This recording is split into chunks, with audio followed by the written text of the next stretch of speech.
Hey guys, Indiana Smith here. As you've no doubt heard, it's been a rough couple of weeks down here in Texas between ice storm, snowstorm, power failures, water failures. It's been kind of crazy. Not to mention the river hasn't taken a turnover in a couple or 3 weeks and the gravel has all been under ice. So I don't have any fresh hunts to share with you. Instead, what I thought I would do for this video is simply show you some of my all-time favorite personal finds. So straight out of my frames, I'm going to get them out and handle them and tell you a little bit about each one. Enjoy the show.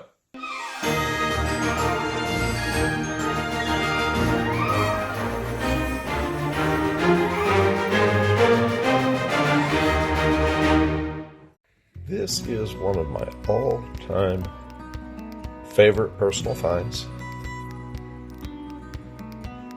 Found it in the year 2000. In a tributary creek of the North Sulphur.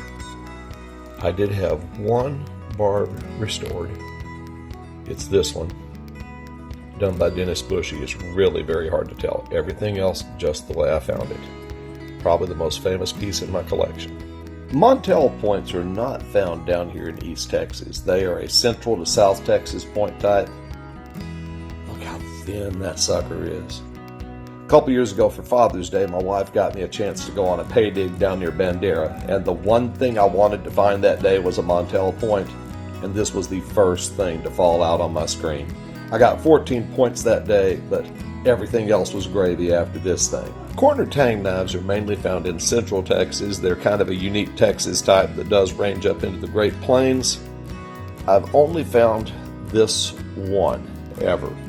And it's locally made. It's out of our local Ogallala quartzite. You know, the only one of that type I've ever gotten. Hoping for a nice one down from Central Texas, but in the meantime, this one is still one of my favorite finds ever.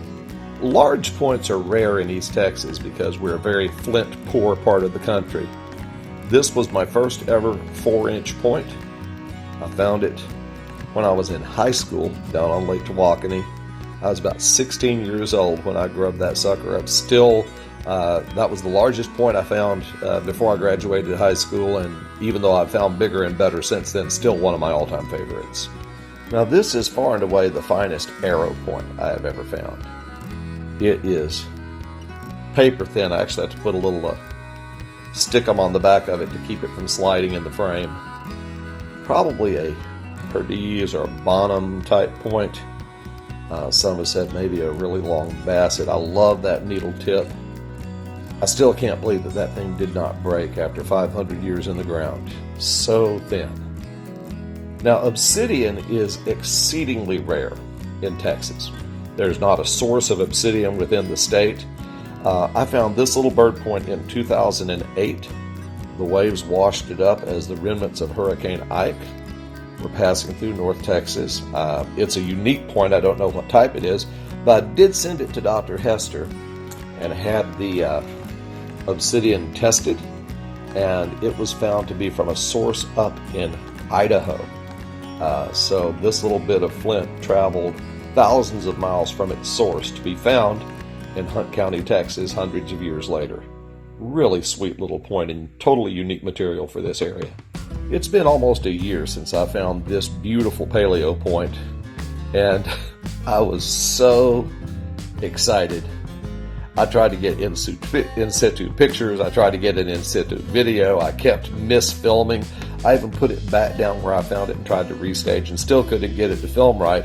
In a way, this point was the inspiration for me starting to film my own episodes, because I was determined the next time I got a good paleo that I would make sure that I filmed it correctly. But yeah, this one, either first stage Dalton or an exceptionally large Plainview, it is just a magnificent paleo piece and quite large. It's one of the largest paleo points I've ever found. Here's another one out of my paleo frame. This, just look at the thinness of that. It is ground on the sides almost 2/3 of the way up on both sides, paper thin. I found that in June of 2015 at the end of a very long and hot day. We had walked a long ways and I hadn't found much, and I hit my knees when I saw this thing. Some division on what it is. It's been called Plainview or Goshen. My personal opinion, given the thinness and how high up on the blade edges the grinding extends, is that this is an exceptionally large, nice Midland point. It's got the fine micro edge flaking that Midlands are known for, and the high grinding and overall thin profile. It is a magnificent Paleo Indian point, probably about 11,000 years old. And of course, this is East Texas, so I have to share one Gary point. This is one of my largest, nicest Gary points. I found this in 1990. You can tell it's in the 4700s, and my collection is in the 9000s now. But it is wide and thin, beautiful translucent material. Found that in the same creek where I found my very first Scottsbluff point. Just a gorgeous example of what the Gary culture could do when they finally got a hold of a piece of good flint. And they say everything's big in Texas. Truthfully, our corner of Texas isn't known for really large points, but this is my largest stemmed point. I've got some knife blades that are longer, but this is a barbed point. I think it's a worked down Ouachita point. It's made out of that gray-green Ouachita quartzite that many, many Oklahoma artifacts are made out of.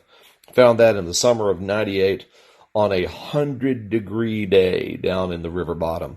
And tracks all around it, wide open. I don't know how somebody didn't see it, but yeah, that is my largest stemmed point in my entire collection. Anyway, I wanted to give you guys a little new content since I hadn't been able to get out much and haven't really had a successful hunt since the beginning of the year. But it's just nice to pull some of these beauties out of the frames and remind myself of the reason why I put in all those long miles on the river. Hope you enjoyed seeing some of my favorite personal finds. We may do this again sometimes, but hopefully my next episode will find me crunching gravel underfoot again and retrieving fresh finds to share with you. You guys have a great day, and hey, stay warm out there. We're finally warming up here, but I sure will be glad when we get our water back on. Y'all have a great day. It's 12 degrees outside. There is lots and lots of snow, and I'm going to do my, I would call it my annual, but we haven't had snow in 6 years, but I'm going to do my whenever we get snow, barefoot run around the house now. For the second time, because I somehow shut my camera off last time. My doggos think I'm crazy. That's okay. Here goes. Move, doggos, move, move, move. I kind of want to do this a little faster this time. So, here goes.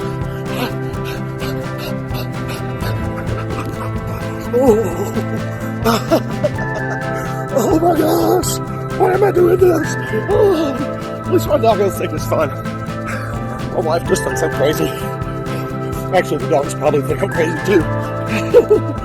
That pup is about to make me fall. He's getting right in front of me.